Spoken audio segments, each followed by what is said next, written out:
kita suntik dana itu 250 juta per tahun. Harapannya per kelompok? Per koperasi. Per koperasi. Jadi satu koperasi satu kecamatan. Itu dana bergulir ya? Pak Iwan ini adalah orang yang anti tambang. Gimana itu ceritanya? Ini kan harus diklarifikasi ke publik ini. Ya, jadi begini. 9 juta kali 10 pohon, 90 juta. Dan ini sudah terbukti, bukan cerita, terbukti.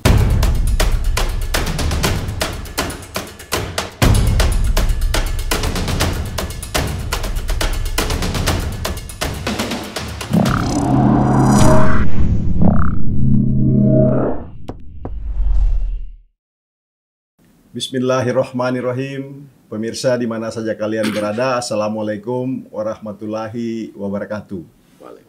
Jumpa lagi di podcast Kabar 68. Hari ini episode spesial karena 1 tahun podcast Kabar 68 hadir di tengah-tengah para penonton dan pemirsa sekalian. Dan tamu yang hadir di studio kami pada saat ini adalah tamu yang sangat spesial dan istimewa, Bupati Sigi, kemudian calon Gubernur Sulawesi Tengah. Amin. Periode 2024-29. Bapak Irwan Lapata, SOS MSI. Assalamualaikum warahmatullahi wabarakatuh. Waalaikumsalam warahmatullahi wabarakatuh, Pak Kamil. Selamat datang Pak Irwan di studio untuk kali kedua. Iya, makasih banyak Pak undangannya. Saya sangat mengapresiasi sekali untuk hadir di tempat ini karena memang banyak kesibukan sehingga alhamdulillah hari ini saya di 1 tahun, yang pertama tahun lalu dan ini yang kedua kalinya. Sekali lagi terima kasih Pak Kamil.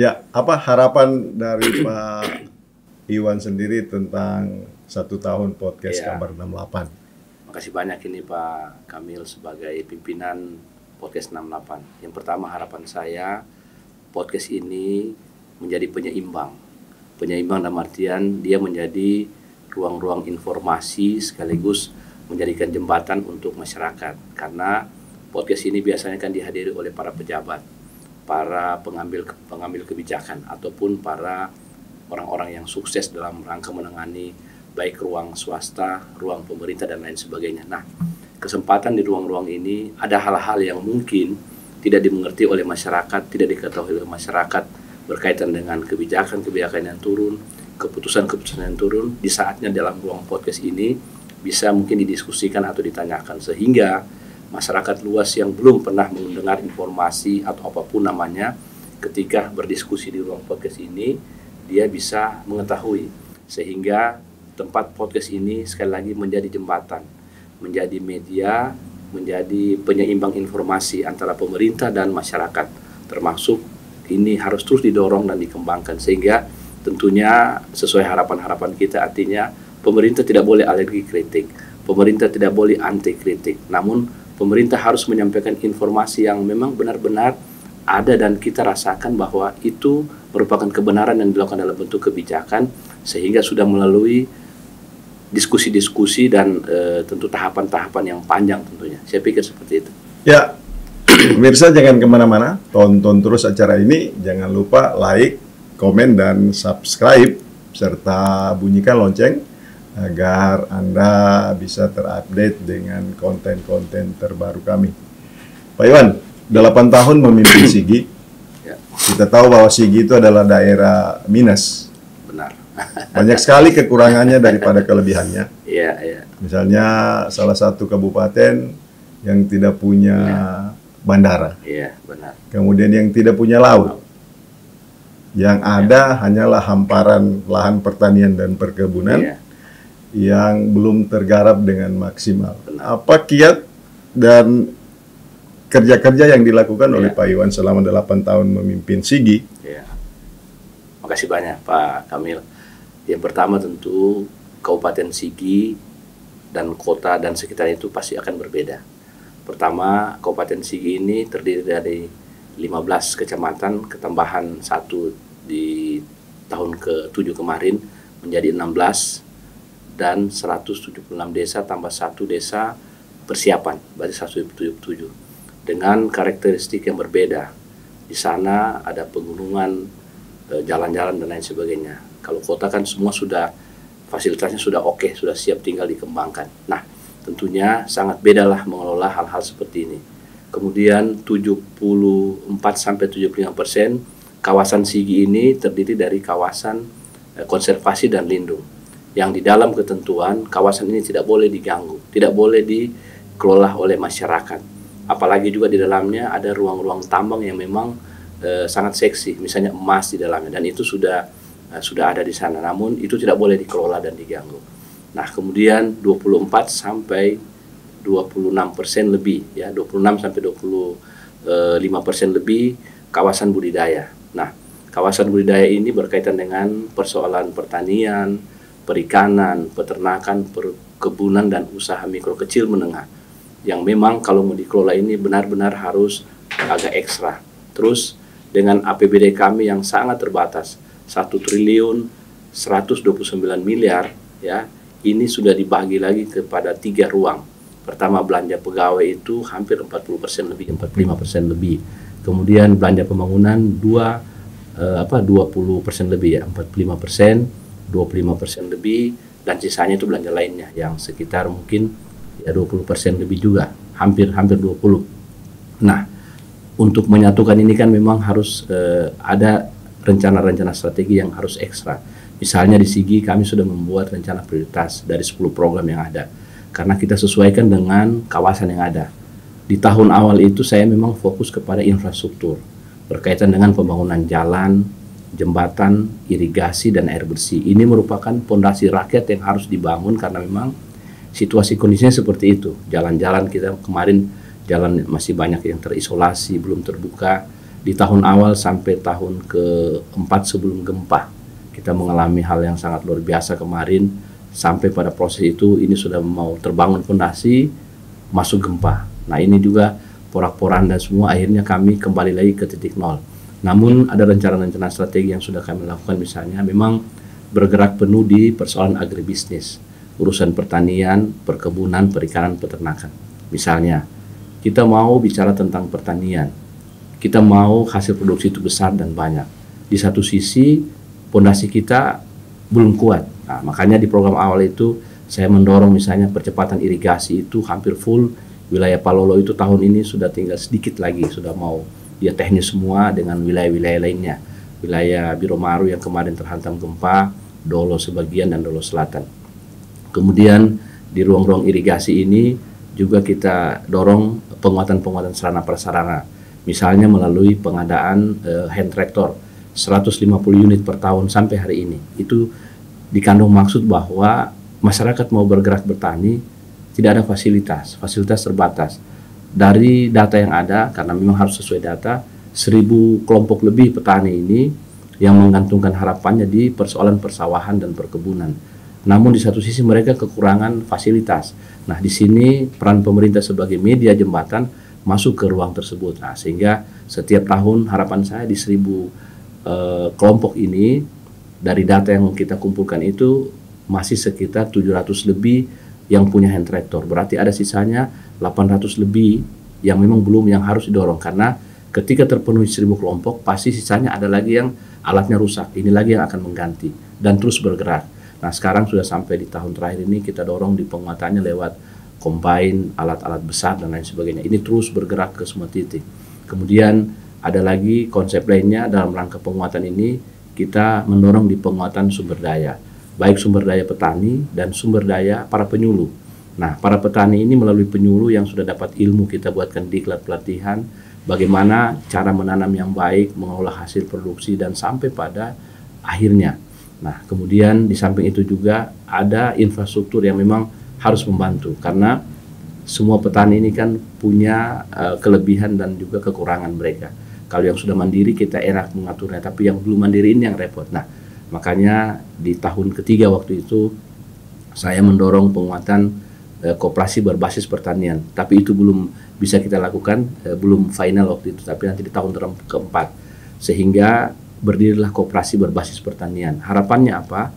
Dari koperasi berbasis pertanian ini, inilah yang akan menjadi penjual dan pembeli. Mereka kita suntik dana itu 250 juta per tahun.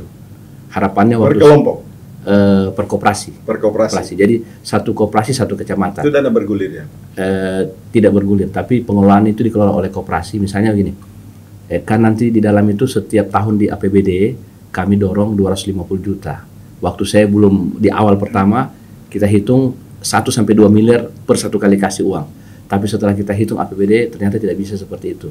Tidak akan cukup karena semua akan itu berat. Program itu Pak Bupati sejauh mana mendongkrak, meminimalisir angka kemiskinan yang ada di sini? Nah, program ini memang belum semua kecamatan yang kita lakukan karena memang tergantung terkait dengan sumber daya. Yang baru ada ini Kecamatan Palolo, alhamdulillah baik, Dolo Selatan, kemudian Kulawi, Kulawi agak bagus. Nah, kemudian bicara sejauh mana, karena ini harus pakai angka-angka, namun ini terasa. Misalnya seperti ini, dana yang kami berikan di koperasi itu dikelola oleh manajernya bersama dengan tim yang ada di dalam. Nah, misalnya ketika mereka mau membeli pupuk misalnya, atau membeli bahan-bahan lain yang susah didapat, karena kalau sudah lewat tempat yang lain, dia akan sangat berat. Mereka beli pupuk itu, terus hasil buminya lagi dikembalikan ke mereka yang menjual pupuk itu, ya katakanlah kalau bahasa kasarnya tengkulak misalnya. Kita ingin memotong mata rantai tengkulak ini sebenarnya. Namun kita dorong ke koperasi yang memang dikawal oleh pemerintah lewat camat dan dinas koperasi, sehingga kegiatan-kegiatan ini bisa berjalan. Nah, misalnya minimal masyarakat petani itu agak mudah, tidak terlalu berat pada saat itu. Misalnya Kecamatan Palolo yang memang sekarang terus bergerak memperbaiki ruang-ruang nilai-nilai ekonomi itu. Misalnya ketika mereka mau beli bibit ada di tempat itu, ataupun nanti mereka menjual harganya tidak perlu lagi, kalau jagung harga pasar sampai 5.000, biasa kalau bukan di koperasi dia beli sampai 3.000 ke bawah. Tapi kalau di sini dia samakan karena mereka nanti akan mengeluarkan juga hasilnya itu dijual keluar. Ada off-taker yang lain yang akan mengambil ini. Contohnya seperti itu. Jadi saya pikir memang secara langsung berdampak penuh kepada seluruh masyarakat itu memang belum terasakan, tapi di sekitaran petani per wilayah. Nah, ini sangat terasa. Sudah berdampak. Berdampak, sangat-sangat berdampak. Ini yang memang perlu kita lakukan. Ya, Pak Bupati, 8 tahun, 9 tahun memimpin daerah yang serba kekurangan, sehingga harus eksis misalnya, masyarakatnya harus sekolah. Jadi saya lihat ada satu program yang sangat luar biasa dan yang menjadi kebanggaan masyarakat Sigi, soal investasi sumber daya manusia. Benar. Bahwa ada putra-putra terbaik dari Kabupaten Sigi sekolahnya ke luar negeri, ke negara-negara jiran. Apa itu yang menjadi prioritas dan menjadi yang mengilhami Pak Bupati sehingga mengirimkan putra-putra terbaik Sigi itu untuk menimba ilmu di luar negeri? Ya, makasih banyak. Dan dananya diambil dari mana? Makasih banyak Pak Kamil. Jadi kenapa seperti itu? Yang pertama, saya pernah jadi kadis pendidikan 1 tahun 2 bulan di Donggala. Kemudian tentu ketika waktu itu saya agak dekat sedikit dengan bacaan-bacaan tentang pendidikan. Saya semacam terobsesi dengan ada tulisan kecil Pak Malik Fajar. Tulisannya seperti ini: pendidikan adalah masa depan. Masa depan adalah perubahan. Perubahan adalah sebuah dinamika yang terus bergerak bergulir seperti bola salju. Kemudian berarti terus bergerak bergulir. Dia tidak bisa kita tahan. Ketika kita tahan, kita akan terhempas dengan bola salju itu. Berarti maksudnya kita harus mengiringi perubahan itu dengan sebuah nilai yang baik. Kita menyeimbangkan keadaan dalam artian bahwa dalam ruang-ruang itu, dia kasih contoh lagi, seperti handphone, dia bilang. Orang tidak akan pernah melihat dunia luar pada saat itu. Dengan handphone, membuka Google dan lain sebagainya, kita bisa video call dan lain sebagainya, berarti pikiran kita terbawa sampai ke dunia. Dengan ruang seperti itu, sehingga melihat kondisi masyarakat kami juga pada saat saya sebelum menjadi bupati, ada berapa anak-anak yang cerdas tapi tidak bisa bersekolah. Nah, sehingga di tahun pertama saya dorong ini ada namanya program Masagena Pendidikan. Nah, sehingga Masagena Pendidikan ini, karena di Sigi ini jumlahnya agak seimbang ya, Muslim sekitar 55%, Kristiani sekitar 45%. Nah, sehingga saya bilang harus ada program keseimbangan, namanya program Masagena Pendidikan. Nah, misalnya anak-anak yang tidak mampu, yang tamat SD, yang muslim ini kita sekolahkan ke pesantren yang tidak mampu, 10 putri, 10 putra. Kemudian begitu juga yang Kristiani, karena yang Kristen ini yang sekolah agamanya hanya di Bala Keselamatan, sehingga kami sekolahkan 10 putri 10 putra yang ke Bala Keselamatan, berarti 20 orang. Kemudian karena memang sumber daya kami untuk kesehatan kemarin terbatas, perawat terbatas, bidan terbatas untuk menolong persalinan sesuai dengan program-program Kementerian Kesehatan bahwa tubuh lahir kembangnya anak dan ibu hamil itu harus dikawal dan dijaga. Nah, sehingga kita dorong setiap tahun juga kita adakan 10 untuk bidan dan 10 untuk perawat, kita kirim ke kerjasama dengan Bala Keselamatan juga. Kita kerjasamakan. Tahun lalu sudah selesai karena memang sudah kelebihan kami. Kita dorong lagi dengan ke teknik kesehatan lingkungan dan gizi. Harapannya ini setiap tahun kami dorong ke Makassar. Pokoknya semua ini dengan anggaran APBD. Kemudian dalam rangka ruang-ruang ini juga bagaimana kita memajukan investasi sumber daya manusia lewat pendidikan. 1 dokter 1 kecamatan. Alhamdulillah ini sudah berjalan 3 tahun. Kami kerjasamakan dengan Universitas Al-Herat dan polanya kita testing semua anak-anak yang tidak mampu yang masuk di data DTKS. Anak-anak tidak mampu ini kan banyak juga yang cerdas, Pak. Tapi ketidakmampuan ekonomi itu yang bikin dia terbatas. Sehingga ketika dia testing, kita kumpul semua kecamatan, terus kita seleksi. Dari hasil seleksi itu kita ambil nilai yang tertinggi. Kita tidak melihat dia ini orangnya siapa, anaknya siapa, yang penting dia sudah masuk di ruang ini. Sehingga itu kita MOU-kan di Universitas Al-Herat. Kemudian dalam rangka mencegah radikalisme, terorisme, ini program jangka panjang sebenarnya. Namun saya pikir ruang-ruang ini kan memang sangat-sangat berat. Jadi bukan hanya tanggung jawab TNI Polri, namun tanggung jawab negara dalam hal ini pemerintah dan masyarakat. Nah, di pemerintah kami yang coba ambil peran. Sehingga sumber daya yang di Sigi ini misalnya mereka akan testing, tapi saya ambil anak-anak pesantren yang ada di Sigi semua. Tahun lalu kita dorong itu 10 orang. 10 orang yang lulus testing hanya 6 orang. Nah, ini 1 tahun 1 miliar. 1 orang itu kalau nggak salah 104 juta dibiayai kita kirim ke Yaman. Yaman itu di Al-Ahqaf. Kami sudah MOU dengan pimpinan Al-Ahqaf yang ada di Kuningan. Kemarin kita sudah tanda tangan kerjasama sehingga agar tidak melanggar aturan, sehingga kita MOU. Nah, dari ruang itu kami sudah mengirim 6 yang pertama. Nah, berarti ada 4 sisa. Uang ini kita alihkan lagi, tambah lagi untuk tahun ini ada 15. Alhamdulillah kemarin baru selesai testing. Nah, ini yang lulus dari yang testing itu dari 90 lebih itu ada 16. Nah, sehingga 15 jatahnya. Berarti 16 ini satu kita coba amankan lagi supaya nanti dia bisa masuk. Bagaimana caranya kita dorong di perubahan anggaran. Sehingga karena kemauan ini sangat besar untuk anak-anak kita juga, saya lihat sangat mau juga mereka keluar. Nah, sehingga harapan saya ketika mereka balik ke tanah air, ke Sigi khususnya, mereka harus mengabdi di pondok-pondok pesantren. Kenapa harus ke Al-Ahqaf? Karena rata-rata katakanlah mazhab atau ajaran-ajaran di sana kan karena guru tua kan dari sana. Yang pasti NU kemudian Al-Herat kurang lebih ruang-ruang ini. Kenapa? Misalnya seperti pendiri NU, tokoh NU misalnya Hasyim Asy'ari, kemudian Habib Idrus bin Saga Al-Jufri guru tua yang juga merupakan tokoh Al-Herat. Dia belajar dalam ruang-ruang yang sangat besar dan membawa ilmu itu ke Sultan tentunya. Nah, ilmu-ilmu ini tentu sangat positif dan tentu tidak saling menghantam. Nah, era sekarang ini kan urusan radikalisme, terorisme dan ajaran-ajaran sesama kita kadang menghantam. Nah, dengan adanya ajaran ini mereka akan bisa menjadi bagian dari penyeimbang juga nanti akan ke seluruh titik masyarakat.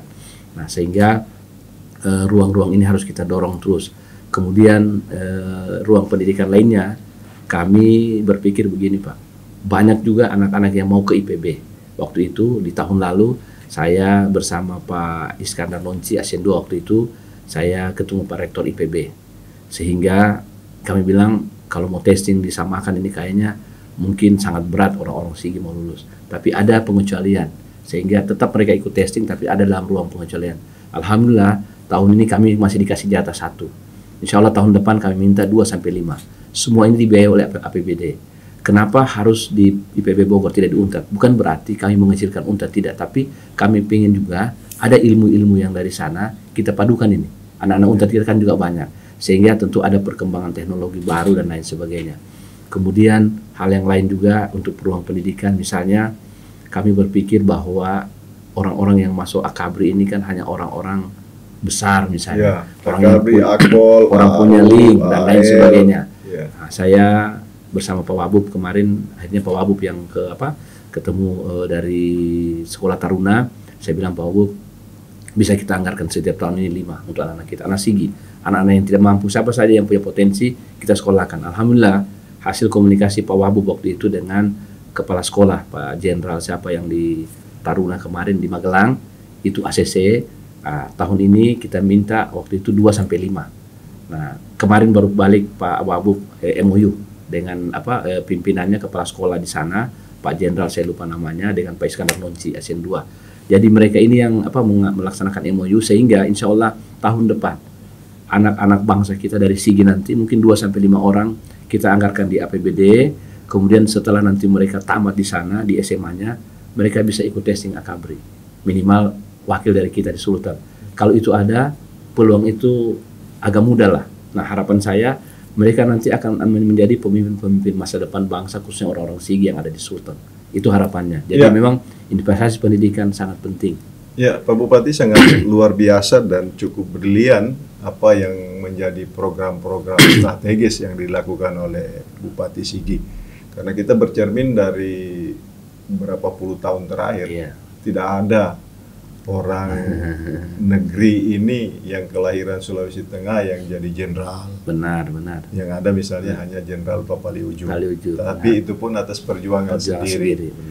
Ketika pemerintah daerah abai, maka kondisi ini akan terus berlanjut. Bahwa tidak akan ada putra-putra terbaik Sigi, Sulawesi Tengah akan jadi Dandim, akan jadi Kapolres. Karena penjenjangan dari awal itu tidak pernah kita pikirkan. Saya sangat apresiasi apa yang dilakukan oleh Pak Bupati, karena ide ini sudah lama saya dorong kepada teman-teman yang memegang jabatan ketika itu, tetapi alhasilnya juga tidak dilakukan karena ketika mereka berkuasa, mereka lebih memikirkan kepentingan mereka sendiri dan kelompoknya. Jadi ini sangat luar biasa Pak, termasuk membiayai orang-orang tidak mampu untuk mengikuti pendidikan sampai ke luar negeri. Karena kita beranggapan bahwa sukses itu bukan hanya milik orang-orang sukses, tapi sukses itu juga milik anak petani, anaknya tukang, buruh, kuli, dan sebagainya. Dan itu sudah dilakukan oleh Pak Bupati Sigi. Kemudian Pak Bupati Sigi, dari pengalaman membangun Sigi yang daerah minus, ini menjadi bekal untuk bergerak ke skop yang lebih luas. Saya lihat misalnya balihonya Pak Iwan ini sudah berubah. Dulu mengabdi untuk Sulawesi Tengah. Kosgoro sekarang menuju Pilgub 2024. Jadi ini sudah mulai jelas ini arahnya ya Pak Gub. Dan itu didukung oleh teman-teman karena ada karya yang sudah dipersembahkan di Sigi. Ada pengalaman, ada ikhtiar-ikhtiar politik yang akan dilakukan. Kemudian berbekal pengalaman mengelola daerah yang serba terbatas sumber daya alamnya, kemudian akan menuju daerah yang cukup kaya. Sulteng ini cukup kaya loh. Kan? Sebenarnya sampai saat ini pertumbuhan ekonominya 13%, di atas jauh di atas pertumbuhan ekonomi nasional. Tetapi kembali lagi kita ada hal yang kontradiktif kan. Jadi di sana meningkat, sementara angka kemiskinan bertambah. Berarti ada satu strategi dan program yang harus digencarkan lagi agar ketika investasi masuk, pertumbuhan ekonomi bagus, angka kemiskinan menurun. Berbekal dari pengalaman ini, apa yang akan menjadi ide, gagasan dari Pak Iwan untuk menuju Sulteng 1? Makasih banyak Pak Kamil. Tentu dari semua ini kan saya pikir nanti tinggal kita lihat, pertama angka pertumbuhan ini tidak berbanding lurus tentu dengan angka kemiskinan yang ada. Harusnya dia berbanding lurus. Misalnya pendapatan kita Sulteng ini kan termasuk luar biasa. Namun ketika kita lihat dari angka-angka yang ini, ternyata tidak seperti itu. Harusnya ketika dia pendapatannya besar, minimal dia seimbang. Terus apa langkah? Nah, insya Allah, ya, mudah-mudahan ya, saya juga berterima kasih dengan Ketua DPD 1 Golkar Provinsi Sulawesi Tengah, Bapak Arus Abdul Karim, yang telah memberikan ruang pada saat itu dan telah memerintahkan, menginstruksikan untuk memasang, merubah baliho yang ada dengan seperti yang kita lihat hari ini. Kemudian langkah-langkah strategi dengan cara yang disampaikan oleh Pak Kamil tadi, apa langkah? Tentu yang pertama, data yang paling penting. Data apa? Saya harus melihat dulu data angka pertumbuhan Sulawesi Tengah, kita bagi dalam bentuk data-data per kabupaten kota. Kemudian angka kemiskinan, nanti strateginya di kemiskinan kita lihat mana yang paling di bawah dan lain sebagainya. Nah, ketika ruang ini ada tentu nanti kita lihat kan ada miskinnya karena apa? Miskin struktur karena memang sudah seperti itu, atau kondisinya memang kaya daerahnya tapi tidak dibuka akses ke dalam. Misalnya begini, kenapa saya ngotot untuk membuka jalan Gimpu Piana Kalamanta Batas? Di sana itu Pak sangat kaya, ya, coklat, kopi, durian dan lain sebagainya. Namun akses jalan ini perjuangan kami sudah sampai titik terakhir kemarin. Alhamdulillah Sigi sudah masuk di peta jalan nasional RPJMN. Nah, kenapa harus seperti itu? Sekarang kita mau jual hasil bumi yang ada. Di satu sisi harga ojek ke sana itu Pak 2 juta. Dari Gimpu ke Piana ujung, kalau dia pulang itu 2 juta PP.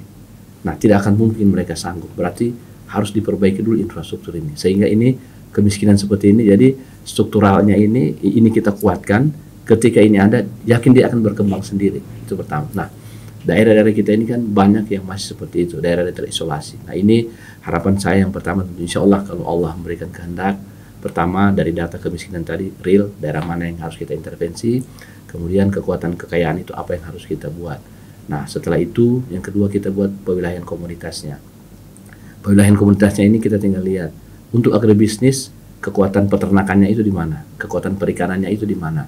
Kekuatannya pertaniannya itu di mana? Kekuatan perkebunannya itu di mana? Saya ambil contoh satu yang saya ambil contoh. Saya pikir kalau sudah satu nanti pasti akan merambah ke semua. Katakanlah daerah kemiskinan kita ada di berapa titik. Katakanlah untuk wilayah kita, saya ambil Sigi saja. Nah, terus wilayah yang terbesar itu katakanlah daerah pegunungan atas. Nah, areal yang sangat sulit. Namun ada program kami di sana, Pak. 1 tahun itu ada program saya, penguatannya di agribisnis. Harapan saya ini, insya Allah target saya di 2026 terakhir nanti kita sudah jadi penghasil. Walaupun memang sekarang itu parigi, misalnya setiap tahun saya dorong, sudah ini masuk sudah tahun keempat, 20.000 durian musangking. Durian musangking ini saya bagi, saya tebar ke wilayah Kulawi Raya. Ya. Tahun ini ke Palolo sebagian nanti ada. Nah, kenapa harus 20.000? Berarti sudah masuk 80.000 nanti ini tahun ini. Ini satu durian musangking ini harganya satu buah. Rata-rata durian musangking itu sesuai data yang saya dapat 2 kilo 2 ons atau pas 2 kilo. Dia tidak kurang di bawah. Nah, harga durian musangking itu 450.000 per 1 kilo. Nah, terus rata-rata 2 kilo berarti 900.000 per satu buah. Rata-ratakan saja satu rumah yang saya bagi di masyarakat tidak mampu itu 10 pohon. Dan memang itu program. Nah, harapan saya nanti ke depan mereka ini akan nanti buat pewilayahan komunitas ini nanti akan terjual semua di kawasan 1 desa, 2, 3 desa. Nah, kalau satu rumah tangga dia 10, berarti satu pohon rata-rata sudah kita ambil terkecil 10. Berarti 900 kali 9 berarti 9 juta. 9 juta kali 10 pohon, 90 juta. Dan ini sudah terbukti, bukan cerita, terbukti. Itu masih durian Montongkani. Ada petani di sana, di Sungku, di atas. Sekitar hanya 25 pohon lebih, 30 sekitar itu. Dia bilang, Pak, seumur-umur baru ini saya dapat uang cash sampai 200 juta lebih. Ini kalau untuk orang kita saya seperti ini, 200 juta itu besar. Nah, makanya akhirnya sekarang Pak, kalau bisa kita lihat ada nanti mungkin catatan kecil teman-teman media bisa jalan-jalan ke wilayah raya, cek petani durian sana. Kenapa mereka termotivasi? Sekarang sudah termotivasi menanam durian. Mereka cari, mereka beli. Kadang kami tidak adakan, mereka beli di Parigi, Pak. Nah, itu. Jadi salah satu cara pola itu memang ruang-ruang seperti itu yang kita dorong, khususnya di Dinas Pertanian misalnya. Andaikan saya diberi kesempatan untuk memimpin daerah, itu salah satu contoh. Di ruang-ruang lain, UMKM, kemudian peternakan. Nah, misalnya peternakan, sampai hari ini, apalagi dengan berpindahnya ibu kota negara baru. Nah, kita kan mau menaikkan tingkat kemiskinan kita, harus menurunkan tingkat kemiskinan kita. Nah, selama ini dengan adanya IKN nanti, otomatis Sulawesi Tengah ini menjadi pemain baru ruang agribisnis. Sayur mayur, horti, perkebunan, dan semua termasuk bahan-bahan galian, batu dan lain sebagainya untuk membangun daerah. Ya sudah, kita lari ke agribisnis dulu. Tapi sampai hari ini Pak, kita masih mengirim sapi hidup ke sana. Sebenarnya kalau kita mau peningkatan pendapatan kita harusnya ada RPH modern. Nah, alhamdulillah kita kirim daging. Ya, daging. Alhamdulillah tahun ini Sigi saya masih buat sementara pengadaannya dulu, pembangunan yang satu. Tahun depan ya kita ada dapat, kemarin sudah komunikasi dengan Kementerian Pertanian, Peternakan, kita dapat 2 miliar lebih untuk pembangunan RPH modern. Memang kalau RPH modern udah saya itu hampir 15 miliar. Tapi minimal kita ada dulu, menjadi magnet dulu.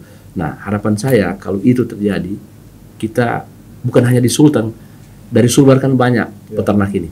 Kita ambil ke sini, kita yang kirim ke sana. Terus pekerja pasti ada. Jadi kita ambil sapinya dari dari sebelah masuk ke kita kirim dagingnya ke IKN ataupun ke IMIP. Daerah-daerah lain. Nah, IMIP saja Pak, nggak usah kita lari ke IKN. IMIP saja untuk agribisnis ini. Rata-rata bahan-bahan yang berkaitan dengan agribisnis, apakah ayam potong, daging sapi, kemudian sayur, rica dan lain sebagainya. Ini kan rata-rata masih di luar dari Sulteng yang masuk. Ada Gorontalo, ada Manado, Makassar. Nah, kekuatan ini harus kita manfaatkan. Ini harus kita suplai ke sana. Terus ruangnya di mana? Sulteng sangat kaya. Daerah kita kawasan pertanian, perkebunan, ini yang kita manfaatkan. Apa yang dikuatkan? Infrastruktur OPD, ini yang harus dikuatkan. Makanya kekuatan membangun daerah sebenarnya kalau kita lihat dari birokrasi menjadi magnet terbesar sesudah swasta dan lain sebagainya. Ketika di sini kita kuat, birokrasi kita kuat, yakin ke bawah itu akan kuat. Ya, yang diurus ini kan di dalam ruang pemerintahan ini kan hanya 4 Pak. Tata kelola aparatur sipil negara berkaitan dengan urusan manajemen kepegawaian. Kemudian tata kelola keuangan dan aset berkaitan dengan manajemen dan aset berkaitan dengan tata kelola keuangan. Yang ketiga, perencanaan program dan evaluasi. Dan itu dari Bapeda. Jadi kepegawaian kuat, keuangan kuat, kemudian Bapeda juga kuat, program-program kita. Kemudian yang terakhir, persoalan evaluasi pengawasan. Nah, dan memang yang paling penting ini saya pikir fondasi yang ditanamkan oleh orang tua kita, Pak Longki Janggola sudah ada, kemudian Pak Rusdi Masura melanjutkan fondasi ini, dan memang ada satu yang paling penting, blueprint Sulawesi Tengah itu harus ada. Desain perencanaan kita harus ada. Maksudnya siapapun yang akan menjadi gubernur ke depan, dia tinggal mematok, dia tidak perlu lagi lari ke dia tinggal sudah kita lari ke sini, jalannya sudah ada. Tinggal inovasinya yang kita tambah. Roadmap-nya sudah ada, peta jalannya sudah ada. Benar itu. Jadi yang dilakukan adalah inovasi. Iya, betul.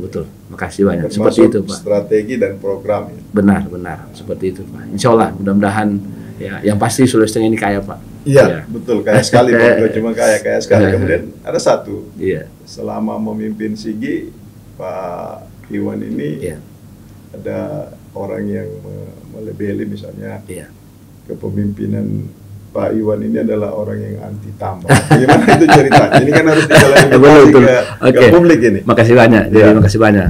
Benar. Karena salah satu bupati yang menutup tambang dongi-dongi. Iya, benar. Ya, jadi begini, Pak Kamil, sekali lagi, yang pasti orang mungkin mengidentikan seperti itu. Yang pasti saya tidak anti tambang. Dalam bentuk memang harus ada manajemen lingkungan. Itu yang paling penting. Misalnya begini, kenapa saya menutup Sidondo kemarin? Memang jadi. Bukan berarti karena arogansi, karena pertama ada amanah undang-undang terkait dengan tata kelola kawasan lingkungan, konservasi dan lindung. Sehingga ketika kami tidak akan melakukan penutupan itu, saya akan terkena imbas dari aturan itu. Sehingga saya berkomitmen untuk menyelesaikan. Kenapa? Karena di areal itu banyak kehidupan di bawah. Kemudian racun-racun dari tambang itu yang harus dikelola baik. Maksudnya kalau dia legal tidak apa-apa. Kan sudah ada petanya, pengaturannya, air limbahnya kemana. Nah, ini yang belum. Nah, sehingga karena dia ilegal, Saya sebagai pemerintah diamanahkan oleh aturan, saya harus menutup, itu yang pertama. Yang kedua, kalau misalnya wilayah-wilayah lain yang sudah ada, Poboya sudah ada, kemudian Morowali sudah ada, walaupun memang itu ya insya Allah dia tidak akan menjadi bom waktu, walaupun sudah seperti karena memang ada ruang investasi besar di dalamnya. Nah tentunya ini harus dikelola. Apa yang harus dikelola? Pertama persoalan manajemen lingkungan. Yang pasti saya tidak akan melakukan hal seperti disampaikan tadi, anti tambang tidak. Yang sudah ada ini kita kelola. Pertama tentu tambang ini untuk kepentingan rakyat juga. Jangan, ya benar, saya tidak menyalahkan masyarakat kecil. Ketika mereka punya tanah dikuasai oleh perusahaan misalnya, tapi imbas ke mereka tidak ada. Imbas apa?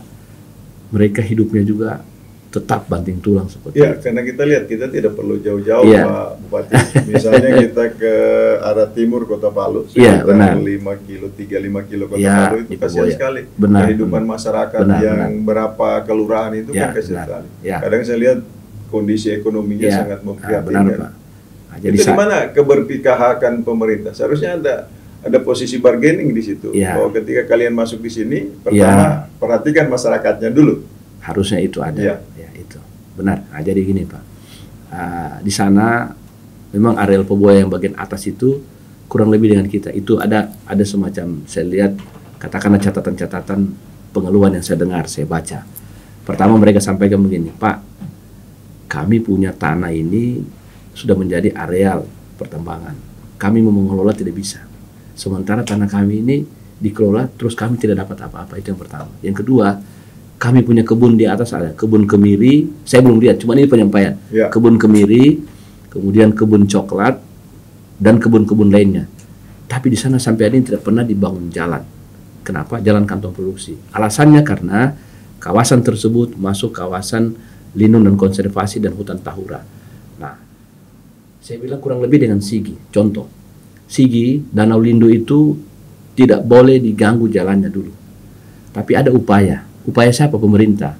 Nah, pemerintah mana? Pemerintah kabupaten dan provinsi. Saya mengusulkan kepada waktu itu Pak Longki Janggola untuk membangun jalan yang pertama. Dan memang itu tantangan, Pak. Dan membuka listrik ke dalam. Di sana tidak ada listrik. Kita memasang tiang saja dilarang. Sementara di tanah air kita sendiri, di tanah desa itu sendiri, alasannya karena aturan. Oke, saya menyurat kepada kementerian waktu itu, Kementerian Lingkungan Hidup Kehutanan, untuk meminta pertama pembangunan jalan, kemudian pemasukan untuk listrik. Nah mereka sampaikan ini tidak boleh dilakukan, tapi bisa nanti komunikasi juga dengan Pak Gubernur dulu. Akhirnya saya menyurat dengan Pak Gubernur meminta rekomendasi untuk memberikan ruang agar pembangunan jalan ini diberikan. Setelah itu dasar rekomendasi itu saya balik lagi ke Kementerian Kehutanan. Alhamdulillah ya perjuangannya hampir 3 tahun. Nah, jalan di sana dan tahun ini juga bahkan sudah ditambah lagi dengan BPJN kemarin dari balai jalan yang kami usulkan 18 kilo dari Sadaunta sampai ke Anca. Insya Allah sementara pekerjaan, kemudian listrik sudah masuk di sana walaupun memang belum total tapi upaya itu ada. Nah, sama seperti di Poboya tadi.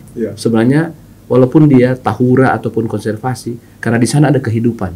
Kita harus ada jalan keluar, solusi. Kita menyurat, mungkin ya, dan memang berarti perannya di sini siapa? Pemerintah kota yang akan menyampaikan surat ke gubernur untuk menyampaikan usulan itu agar karena di sana ada kehidupan.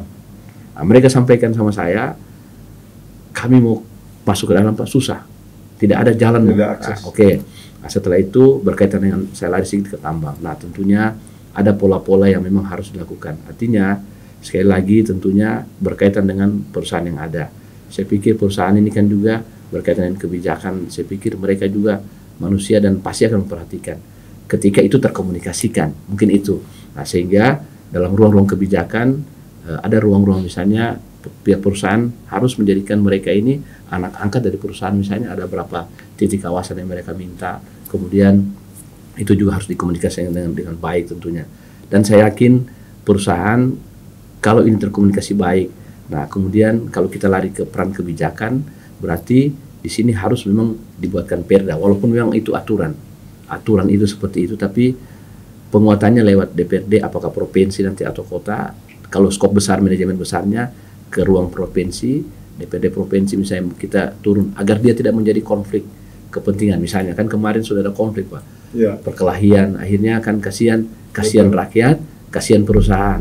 Nah, jadi ruang ini harus menjadi media. Media di sini nanti pemerintah yang akan menjadi media ke dalam. Nah, kemudian bisa harus dibuatkan satu produk hukum, dibuatkan perda sehingga yang tidak diatur dalam ketentuan dalam urusan pertambangan bisa diatur dalam ruang perda tadi, sehingga ada dasar perusahaan juga mungkin bukan dia tidak mau, dia juga terkendala dengan aturan itu. Kalau dia melakukan, dia melanggar. Mungkin seperti itu. Nah, ini yang harus dicarikan solusinya. Rakyat bisa bekerja di tanah mereka sendiri tanpa disebut mereka ilegal. Nah, berarti ada perusahaan yang akan menaungi mereka. Nah, pemerintah menjadi jembatan dan media untuk memfasilitasi ini. Saya pikir bisa. Sekali lagi, saya tidak anti tambang. Ya, kalaupun ada, kita manage dengan baik. Yang pasti saya pencinta lingkungan. Itu. Bisa jangan kemana-mana. Tonton diskusi ini semakin menarik. Pak Iwan, selama ini selain sibuk dengan aktivitas mengurusi wilayahnya Bapak, saya lihat ikhtiar politik ini sudah banyak berjalan. Kemudian dari perjalanan ke keliling Sulawesi Tengah, apa yang didapatkan dari belanja persoalan? Sekali lagi terima kasih banyak. Memang setelah dari beberapa catatan-catatan kecil yang saya dapatkan baik di kota Parigi Motong, Donggala, kemudian Poso dan sekitarnya, Toli Bol, dan memang pertama yang paling penting semua di sini, pertama persoalan infrastruktur dulu yang saya lihat. Itu bukan berarti itu menjadi kekuatan, tapi dari semua yang saya inventarisir, pertama persoalan akses. Infrastruktur tidak berarti hanya jalan, tidak. Infrastruktur ini bisa dalam ruang-ruang digitalisasi, karena sarana prasarana komunikasi, informasi ini kekurangan. Misalnya mereka mau buat kegiatan dan lain sebagainya, mereka terhalang dengan persoalan teknis tadi. Infrastruktur itu memang ada yang belum masuk di luar jalan, irigasi teknis misalnya. Irigasi teknis itu berkaitan dengan kehidupan masyarakat, petani. Mereka sampaikan, Pak, kami masih pakai pengolahan manual lewat aliran sungai yang biasa kami buat. Nah, berarti ini harus ada kepedulian kita dalam bentuk irigasi teknis. Dan memang irigasi ini. Nah, jadi infrastruktur itu berkaitan dengan jalan, jembatan, irigasi, dan sarana prasarana komunikasi, digitalisasi. Ini kan sekarang bicara infrastruktur, digitalisasi juga infrastruktur dalam bentuk sekarang termasuk podcast hari ini. Andaikan tidak ada misalnya signal di tempat itu, tidak akan masuk podcast ini. Tapi kalau ada macam kita, contohnya di Sigi, tahun kemarin itu ada 17 BTS yang masuk. Itu perjuangannya panjang juga sampai terjadi persoalan kemarin yang masalah Infocom, tapi di Sigi alhamdulillah tidak, sudah terpasang semua. Dan sudah dimanfaatkan oleh masyarakat. Sudah, sebagian sudah. Pipikoro yang tidak pernah ada akses, misalnya gini, saya mau buat percepatan pelayanan dana desa. Kalau dari Pipikoro menunggu waktu seperti 2-3 hari mereka ada turun. Kita pakai dulu, kita masih sewa dari Telkomsel, ada alat yang dipasang dengan dibuatkan dana desa. Tahun ini kita sudah lewat teman-teman yang ada dengan adanya alat, mereka kirim perencanaannya langsung ke Dinas PMD, tersistem, pakai PDF, kita buka sambil tidak menunggu mereka dulu, kita olah duluan, setelah mereka datang baru kita rapatkan. Nah, seperti itu pola-pola. Jadi infrastruktur itu sangat penting juga, termasuk infrastruktur digitalisasi, sarana komunikasi dan lain sebagainya. Nah, itu yang paling penting. Kemudian persoalan pendidikan, ya sama kurang lebih juga. Persoalan pendidikan, ya mereka sampaikan begini, Pak, pendidikan ini katanya gratis tapi bayar juga. Ya saya belum tahu seperti apa modelnya. Tentu kalau SD SMP kan saya pikir tidak. Kalau SMA kan skopnya provinsi. Nah, ini harus di-manage sebenarnya. Ini manajemen ini harus terbangun dan dibangun. Kemudian berkaitan dengan kesehatan. Nah, kesehatan juga mereka juga ada seperti, Pak, kita kadang-kadang mau ke tempat ini, uang terbatas dan sebagainya. Nah, benar ada kesehatan ada, tapi mungkin sebenarnya iya ada dan memang mungkin sistem pola mekanisme itu yang belum jalan. Saya pikir ada. Contoh, saya ambil contoh di Sigi, Pak. Yang saya buat saja. Contoh di Sigi, dari data yang ada itu ada sekitar 12.000 kakak lebih kami masyarakat yang tidak mampu. Yang pertama, yang sudah dibiayai oleh BPJS yang tidak mampu itu oleh pusat sudah ada, oleh pemerintah provinsi sudah ada. Tapi yang tidak mampu uangnya ini kan itu dibebankan, kami harus kelola. 12.000 kakak lebih, berarti kalau kali 2 rata-rata 24.000 lebih, hampir 30.000 lebih masyarakat yang tidak mampu kita. Terus bagaimana caranya mengelola mereka ini? Nah, di kami itu ada namanya program Masagena Kesehatan. Masagena Kesehatan by name, by address, by data. Mereka yang tidak mampu semua ini kita masukkan di dalam data semua itu. Tapi pertanggungan kami Pemda, namanya kartu Masagena. Kartu ini tidak ada uangnya tapi banyak uangnya. Kartu ini dia kerjasama dengan Bank BNI yang kita kerjasamakan sehingga seluruh mengakses dia lewat kartu itu akan kelihatan semua jumlah keluarganya. Misalnya si A anaknya 5 dan lain sebagainya sudah kelihatan. Jadi ketika dia sakit tinggal tunjukkan kartu ini. Itu sudah tidak dibayar Pemda. Dari mana uangnya? Uangnya ini setiap tahun kita store 6 miliar di Dinas Kesehatan melalui keuangan. Nah, ini sudah menjadi kekuatan mereka untuk melakukan nanti ketika ada sakit dan lain sebagainya. Nah, mereka tidak perlu lagi pakai surat keterangan dan hanya pakai kartu itu langsung ke rumah sakit atau puskesmas.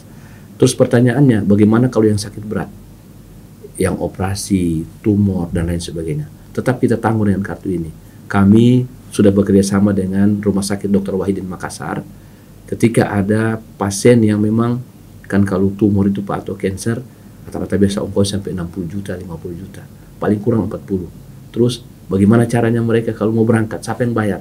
Di kartu ini juga syarat yang kami buat dalam kartu itu 1 pasien 1 pendamping tambah 1 perawat yang akan membawa mereka ke sana. Alhamdulillah selama ini proses itu sudah berjalan terus. Jadi mereka yang tidak mampu, makanya kami sampaikan kalau ada yang tidak mampu, mereka di pelosok-pelosok, misalnya yang takut berobat, kami juga sampaikan untuk jangan takut dan biaya pertemuannya kami urus, biaya tiket pesawat diurus dan lain sebagainya. Dan ini kami sudah lakukan. Nah di uang 6 miliar inilah tidak mungkin 6 miliar ini dipakai 1 tahun untuk habis semua, tidak akan mungkin. Tidak mungkin mereka sakit semua. Tidak mungkin sakit 1 kampung, 1 kabupaten, ya pasti ada berapa. Nah pola-pola seperti ini yang kami lakukan Pak, pola-pola sama dengan ruang kesehatan yang saya dapatkan di tempat-tempat lain. Mungkin ini sudah ada sebenarnya, hanya saja mungkin mekanisme, sistem, pola, peta jalannya ini mungkin ya apakah sudah dibuat atau belum, ini yang saya belum tahu. Sehingga tentunya pengalaman best practice yang ada sama saya ketika memimpin daerah ke depan mungkin lebih tinggal ditingkatkan lagi polanya, karena kalau di provinsi kan manajemennya sudah besar, sistemnya sudah bagus, sumber dayanya sudah kuat, uangnya sudah banyak. Uangnya sudah ada. Ya. Nah, misalnya lewat CSR juga boleh, CSR perusahaan. Saya pikir itu Pak Kamil. Ya, Pak Iwan, sebelum kita akhiri dialog ini, karya-karya apa lagi yang karya-karya monumental apa lagi yang harus Bapak persembahkan untuk Sigi di 1 tahun terakhir masa kepemimpinan Insya Allah. Pak Iwan sebagai Bupati? Iya, makasih banyak Pak Kamil. Jadi sekali lagi program-program usaha mikro kecil menengah ini yang memang usaha mikro kecil menengah yang memang menjadi pondasi sehingga dia menjadi monumental. Misalnya begini, yang kami sudah buat sementara kami rancang, insya Allah 2024 ini semua total sudah baik. Pertama, memanfaatkan kawasan yang memang kumuh dan tidak potensi menjadi potensi. Misalnya contoh di Kalkubula, yang Taman Teh Ganja itu sudah hampir tahun ini sementara dibangun terus, kita tambah. Pertama, Taman Teh Ganja itu magnet ke situ. Sekarang UMKM sudah ramai di situ dan kami tetap bangunkan tempat-tempat untuk siapa? Untuk pelaku-pelaku usaha kecil yang ada di sekitaran desa situ. Nah, tahun ini ada 10 lagi kita bangun lapaknya, kemudian kita bangun masjid di depan, musola kecil yang terapung di pinggir sungai. Ini magnet sebenarnya supaya orang datang ke sini. Orang tidak perlu lagi ke kota, lari ke Sigi. Kemudian di sebelah kirinya ada gedung budaya. Kenapa gedung budaya? Nah, ini karena terilhami begini. Setiap tahun atau bulan anak-anak muda kita biasanya kadang mau buat kegiatan lari ke tempat lain, kemudian kadang minta bantuan. Ya, oke, dari sini terilhami saya buat gedung budaya Teh Ganja di sana di ujung. Lebarnya itu 50 panjang, 40 lebar. 30 lebar ruang gedung, kemudian 10 yang untuk hallnya di luar. Nah, harapannya anak-anak muda ini bisa mengekspresikan dirinya di dalam ruang gedung budaya itu, mau buat kesenian, mau buat kegiatan, buat apa saja. Kemudian rencananya juga lagi di samping kiri ada ruang kecil itu nanti saya coba buat semacam studio rekaman, studio mini untuk rekaman. Kenapa?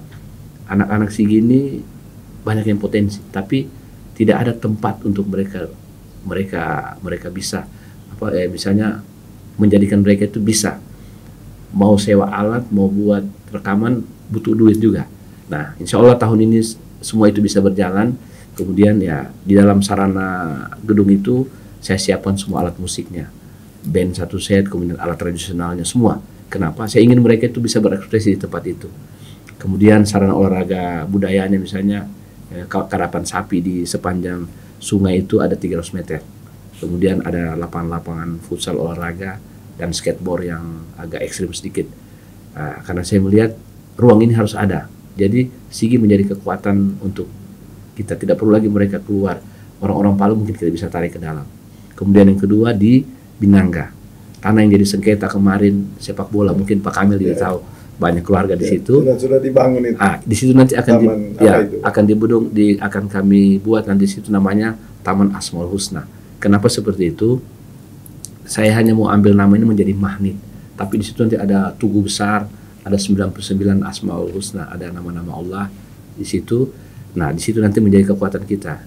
Tapi di kawasan lapangan bola sepanjang ini kiri kanan akan kami bangun lapak-lapak UMKM agar orang-orang di sekitar itu berjualan di situ. Kemudian di Desa Lolu yang tanahnya sudah hancur, tidak difungsikan, alhamdulillah baru selesai kemarin sudah dikeluarkan oleh Pak Gubernur surat penyerahannya. Saya meminta agar aset itu rupanya memang belum aset kita. Setelah saya cek itu sudah diberikan oleh Pak Gubernur. Saya berterima kasih kepada Pak Gubernur dan itu kami akan bangun di situ namanya Taman Relief Taman Relief Likuifaksi. Ada tugu besar, tapi di dalam itu semacam saya buat ada lapangan untuk jogging track, di samping kiri kanannya itu tengah-tengahnya itu orang jualan juga. Nanti para pelaku usaha ini akan tumpah ruah di sini nanti, Pak. Kemudian insya Allah mudah-mudahan ini semua dari BPTP nanti akan BPTP yang sekarang sudah pindah, kami berikan lahan mereka di Sigi, itu ada 1 hektar lebih, Pak. Sepanjang kawasan itu modelnya pokoknya rusak semua. Nah, mimpi saya ini akan kita buka ruang hijau, orang akan berjualan, orang akan membuat kegiatan ekonomi di situ sehingga orang tidak perlu ke Palu lagi. Di sana akan jadi magnet nanti ke depan, insya Allah. Kemudian yang terakhir di Kabobona, sudah ada desainnya semua. Di Kabobona itu di kawasan tambang rakyat belakang, tapi saya buat semacam ada nanti kolam renang dan waterboom. Itu magnet, nanti pelaku usahanya nanti di sepanjang keliling itu. Orang datang, orang berjualan. Nah, ini mungkin yang akan menjadi monumental saya nanti ketiga. Dalam artian monumental tidak harus dia, ya tentunya ada peninggalan yang akan ada di situ sehingga ya masyarakat bisa menikmati kehidupan ekonomi di situ. Nah, ini harapan-harapan saya, Pak, sehingga insya Allah pola-pola ini nanti ke depan bisa kita kuatkan lagi nanti unsur setengah. Nah, tentunya sekali lagi saya terima kasih banyak kepada Pak Kamil Badun yang kedua kalinya. Yang pasti saya sangat bangga punya ruang seperti ini. Karena ini sekali lagi ini memang harus terus dikuatkan, Pak. Jadi jangan berhenti untuk mengkritisi, jangan berhenti untuk menyampaikan hal-hal yang baik, dan jangan pernah berhenti untuk selalu menjadi media dan jembatan di Sulawesi Tengah. Ya. Saya pikir itu, Pak. Ya, Pak Iwan, kemudian yang terakhir ada yang disampaikan masyarakat Kabupaten Sigi yang belum sempat dikunjungi dan masyarakat Sulawesi Tengah yang akan dikunjungi. Mungkin lewat kesempatan ini Pak Iwan bisa menyampaikan. Terima kasih. Yang pasti kalau untuk Kabupaten Sigi, insya Allah alhamdulillah sudah hampir semua titik saya kunjungi. Kalaupun memang hampir setahun lebih ini, masuk di 2 tahun ini, saya belum lagi pernah berjalan ke wilayah-wilayah jauh karena memang kesibukan di tahun terakhir ini begitu banyak, padat program, menyusun anggaran, mengawasi kegiatan-kegiatan di pusat begitu banyak, sehingga biasanya saya tidak lagi berkunjung keluar. Tapi insya Allah dalam waktu dekat dalam rangka penguatan program ada beberapa yang sudah ada ini, saya akan turun lagi ke bawah ke wilayah-wilayah yang ada di Sigi. Kemudian yang kedua ke wilayah-wilayah Sulawesi Tengah lainnya. Insya Allah yang saya belum kunjungi ada beberapa titik ya, khususnya untuk Luwuk. Di tempat-tempat ini insya Allah saya akan bersilaturahmi, dan tentunya kepada masyarakat yang ada saya sangat berterima kasih. Insya Allah saya hadir, dan rata-rata penyambutan masyarakat itu begitu baik karena mereka juga menyampaikan ya keluhan, menyampaikan hal-hal yang harus mereka inginkan.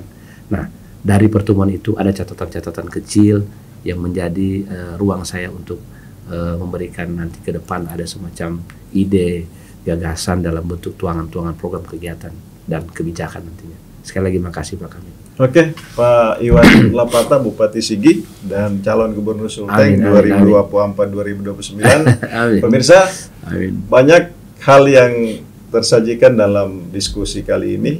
Semoga bisa menjadi pelajaran bagi kita semua karena ada capaian, ada persoalan, ada solusi, dan ada ide yang akan dilaksanakan ke depan untuk kemajuan dan kemaslahatan masyarakat Sulawesi Tengah.